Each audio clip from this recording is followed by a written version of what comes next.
Now, I don't know why, but the Capercaillie seemed to be especially angry today. That one is also aggressive, but this time he's mad with us.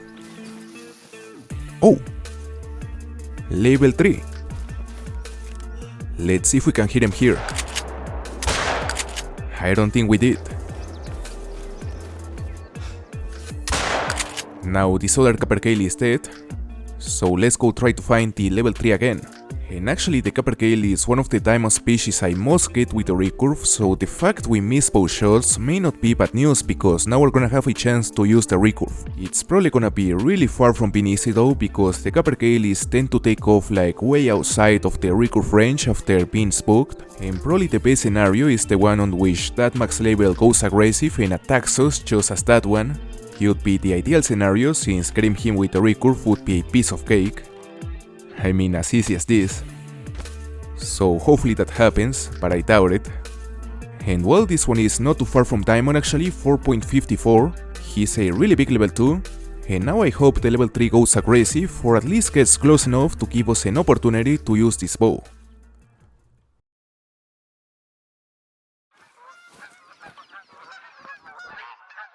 Oh look, he's flying this way.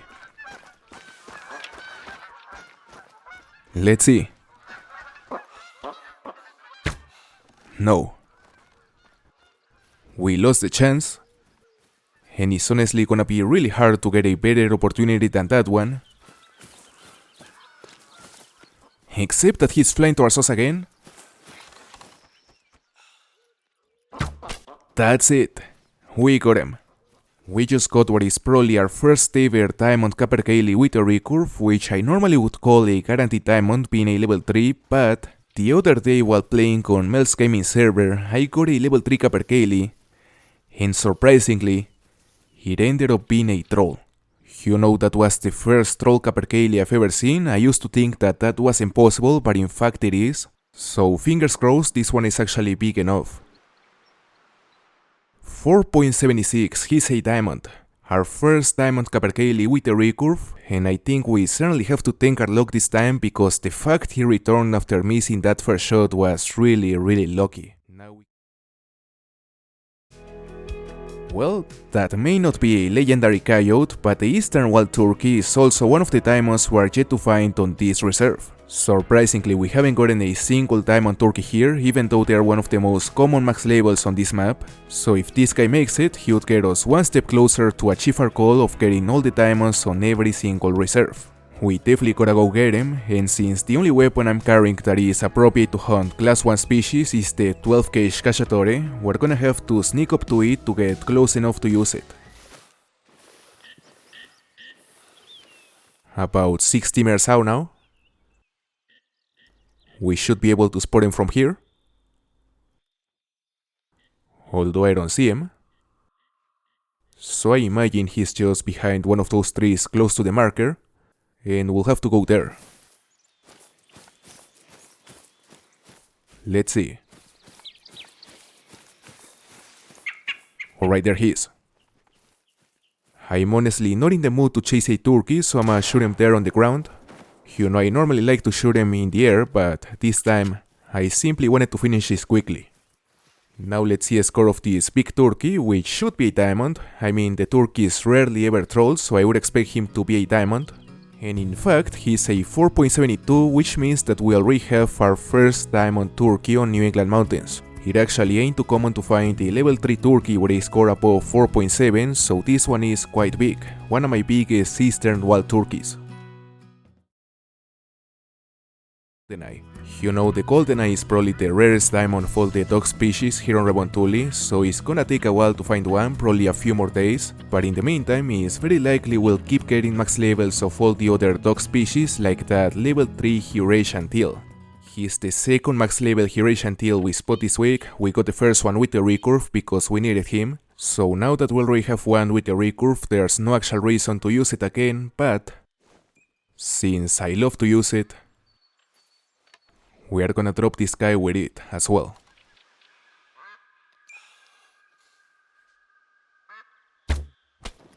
We got him. Luckily we managed to hit him at the first attempt because at this distance it's easy to miss. We also got an Eurasian Wigeon flock over here.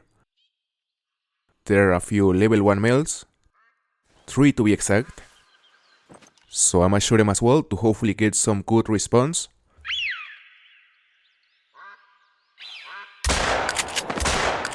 You know, when hunting dogs, I normally target only the males since they are the only ones that have a potential to respawn as diamonds, but when they are flying, it's sometimes really hard to distinguish them from the females, so I just shoot them all. And more often than not, I end up harvesting more females than I would like, but in this case we won't have that problem because these were all males.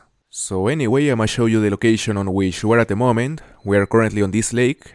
And as you could see, it's a decent spot to hunt both Eurasian teal and Eurasian widgeon. This is actually the location on which I got my first ever diamond Eurasian widgeon, and it's just an area with many flocks for these two species, so if you place your setup here, you're gonna be able to hunt many of these guys consistently, increasing your chances to find a diamond or a rare. Now let's see the size of this guy. He may be the first diamond of the hunt. 356.52, he's decent. Not a huge diamond, but it's not a small one either. Of course I'm a taxid, and I simply love how these guys look. They are perhaps the most beautiful warful species in the entire game, and what can I say about the rares? I will certainly do my best to find at least one of them. Alright guys, we're back on single player, we're back on the warful grind, and just as in the last couple of weeks I'm trying to find a diamond goldeneye, mainly because it's one of the last species I need to get with the recurve. So I really wanna find one before the new map gets released, but our luck with the goldeneyes has never been impressive. You know, I only have one diamond of them and it actually took me like 2 months to get it, so hopefully it won't take that long this time. And even though my luck with the max level goldeneyes is not the best, I really cannot complain about my luck with the other max levels, especially because we've been finding quite a lot of diamonds of the other species. And actually right here, I just spotted another massive tufted dog. Like seriously massive. He has the biggest estimate I've ever seen on a tufted dog, which makes me think he may be a max core. The only thing is that I don't know where he is. You know, I was too busy talking and I got distracted. I mean, the first time I saw it, he was still flying, so there is a possibility that he spooked and I didn't realize, oh never mind, there he is. Fortunately, he's still there, and as you can see, he has a top estimate of 1046, which as I said is the biggest estimate I've ever seen on a tufted dog. So even though I don't need to, we are gonna use the recurve.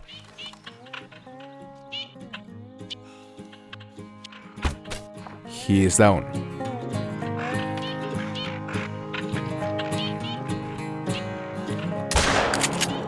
We know it is a guaranteed diamond since his bottom estimate was already above the diamond requirement, so the question is how big it is. 994.26. What a monster. Not really sure if this is my biggest because I also have another 994, but the fact we got this one with the recurve makes it a bit more special for me. I mean, score-wise, he may not be my biggest by a few decimals, but I still would consider this my personal best. Look at that. Level 3 Eurasian widgeon. I was actually about to fast travel to a different setup after hunting this location right here, and right before I opened the map to choose a tent, I heard a call, and then I looked up, and I see what is perhaps the first diamond we find today. We got the last one with the recurve, and even though I already got one of these with it as well, my plan is to use a recurve this time once again. I could easily drop him with the shotgun right there, but I think it would be boring. So let's get ready. He's about 60 meters out, and getting closer now. About 40, and now he's pretty much at 30, so let's go for it.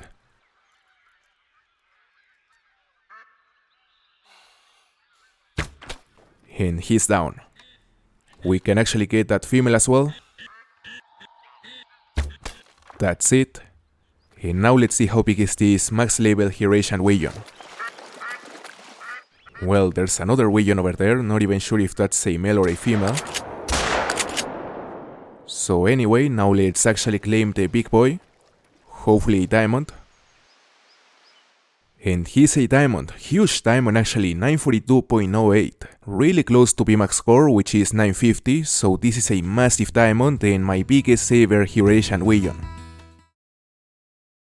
We are 503 kills in, and on this location, I just spotted the second viable bug of the grind. Significantly bigger this time. I'm honestly not sure if he will make gold though. He's a level 4, so he should. Except that in the case of the fallow deer, a lot of level 4s are silvers. So it's hard to tell if it will be big enough. It would be amazing to get 2 gold rares in the grind, since we already got the massive level 4 albino. And honestly, this guy seems to be on the limit, although I have to say that that rag usually makes silver, which means that the odds are not in our favor. Now let's see how big it is. 171.51, he's a silver. Unfortunately, he wasn't big enough, but it's very nice to get another piebald regardless of the score. Now, I'm 99% sure that is a leucistic Eurasian teal. A leucistic female. Here we can clearly see the difference in comparison with these other common females. It's very clear that this one is significantly lighter in color, so as soon as I saw it there on the water, I knew it was something special. You know, she will be our first ever leucistic Eurasian teal, and of course I would have rather getting a male, but a female is also fantastic. So anyway, now let's go harvest this beautiful rare. Another difference that the leucistic females have compared to the common ones is that instead of having green feathers on the wings, they have blue feathers. It's a small detail, that's for sure, but it really adds to the uniqueness of this plumage. And here we have it, my first ever leucistic Eurasian teal. A very cool looking rare. Level 3 whitetail. He has a top estimate of 290 and what seems to be the medium-sized diamond rag. You know, there's absolutely no way he trolls, he's a guaranteed diamond, and it's actually been several months, if not more than a year, since the last time I got a diamond whitetail with a recurve. So on this occasion, even though I've done it several times in the past, I wanna drop this guy using the recurve bow, because eventually I wanna do a big montage featuring all the species current with the recurve, and of course I'ma show a whitetail, but I plan to show a recent kill, so we're gonna take the chance here and I'ma use the recurve this time.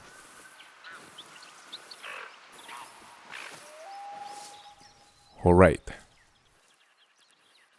Let's see. He's about 60 meters out.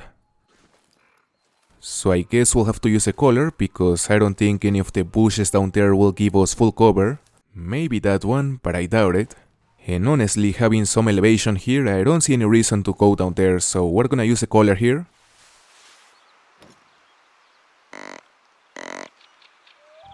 Okay, now this guy is perfectly broadside and pretty much 30 meters out, giving us the option to drop him right here.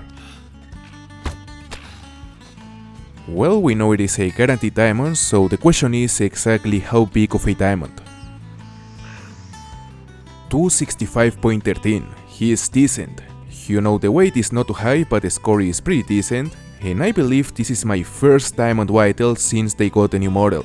I really like how they look, now they look like an actual whitetail, and it's certainly great to see that the fallow deer is getting a similar treatment. They are also gonna look amazing. Now that's a big buck. Probably the third diamond of the grind after 618 kills.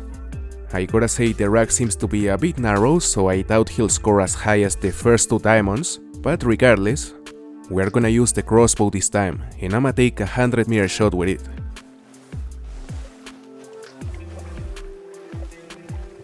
Alright, we're almost at 100, so I'm a 0 for 60.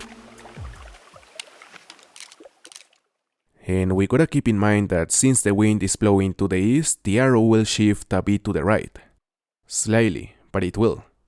So knowing that, I'ma aim just above the shoulder. Right there. He is down. As I said, I don't think this one will score as high as the first 2 diamonds, both were above 261, but this one had a slightly narrower rack, which tends to score around 260, 261, so it probably won't be as big, probably will be the smallest of the 3, but let's see. 260.36, he's indeed the smallest, And also the heaviest with a weight of 98 kgs. Not too bad, we actually hit it hard. No way. Level 9 Coyote. Honestly, from all the diamonds on this map, a Coyote was the one that I was expecting to see the least, especially on my own map. And if this guy actually makes it, he would be our first diamond Coyote on New England mountains, and he would get us one step closer from achieving our goal of getting all the diamonds on this reserve. We still would need like half the species, but it would be great to get what is arguably the rarest of them all off the list.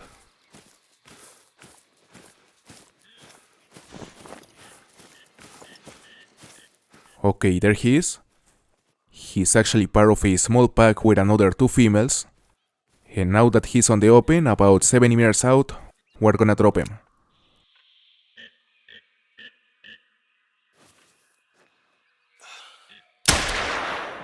And we probably hit a single long, he's going down.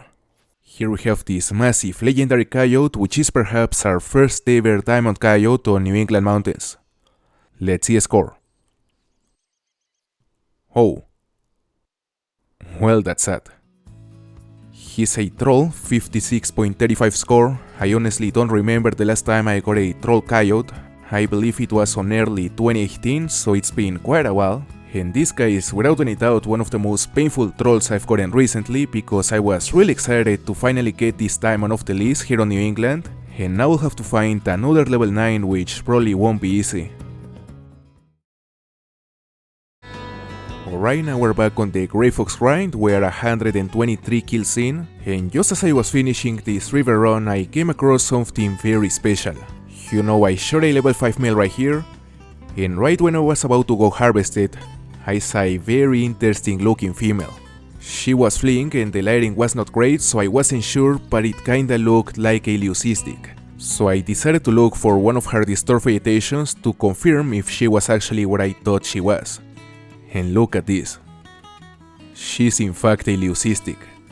You know, when I was starting this grind, I said that it was unrealistic to expect to get any of the rares we need before reaching 500 kills, and we found the first one just 123 kills in. So even though I wouldn't discard the possibility of this guy being an initial spawn, this certainly has been a very lucky start. I would have never expected that in the first 100 kills we would already have 1 diamond and 1 rare.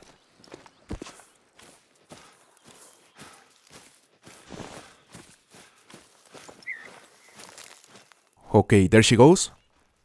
She's below 100. So let's get ready with the 243 Ranger. Let's see. Oh, we hit a 3. Damn.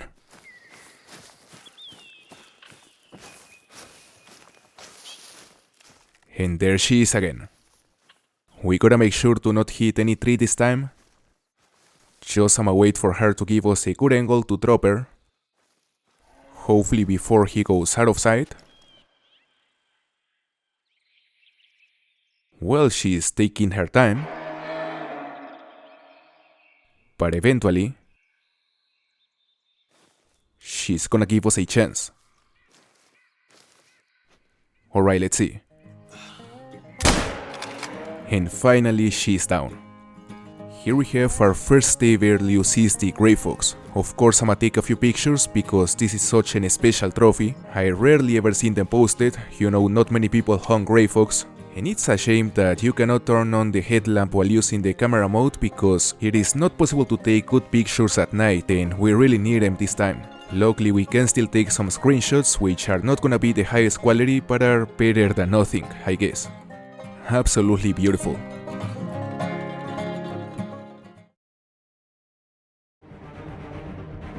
That's a leucistic. No way. My first ever leucistic tufted dog. Up to this point I had only seen them posted and they are absolutely beautiful. One of the best looking Warfall rares in my opinion. It's just amazing. And by the way, we spotted him on this island, which is the most famous location to hunt Warfall here on Remontoli Coast. I don't need to mention how good this location is, everyone knows it, but if you haven't tried it, you definitely must. There's no better location to hunt dogs than this one.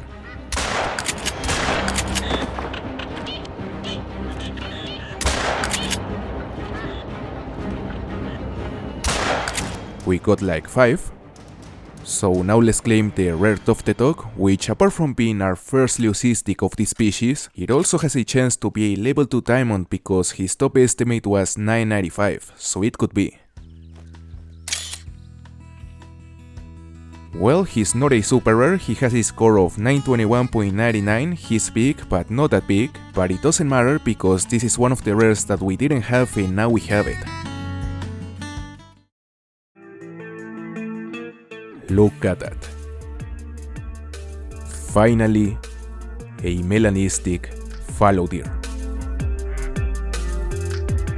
We spotted this guy on this lake, which is a location that has already produced 1 diamond, the first one actually, and now he just gave us the last trophy of the grind, which I wanna drop using the crossbow. So let's approach him. We are roughly 150 meters away now. Just gonna take cover in one of those shrubs where hopefully we'll get full cover. Alright, luckily we have actual full cover here and the wind is perfect, so this is a great position. We shouldn't have any issue to get him at a very nice distance to take some pictures and then drop him with the crossbow. He's coming in. About 40 meters out now. As we can appreciate here, he's not completely black, he's more like a dark gray. And this is just an ideal situation to take a few pictures with perfect lighting and everything.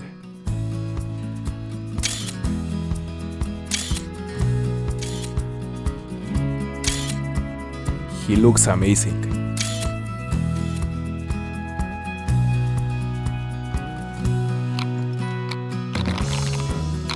Okay, now that we took all the pictures we wanted, we're gonna shoot him.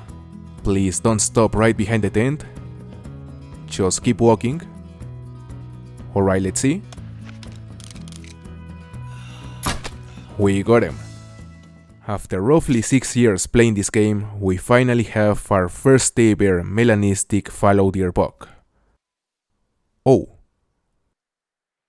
Messing it up was certainly not in the plans. We hit him too high essentially because our zeroing distance was at 40 meters and this guy was 21 meters out. So we ended up losing the medal, which was a silver, but it's not a big deal because on this case the only thing that matters is the fur type and we have our mela.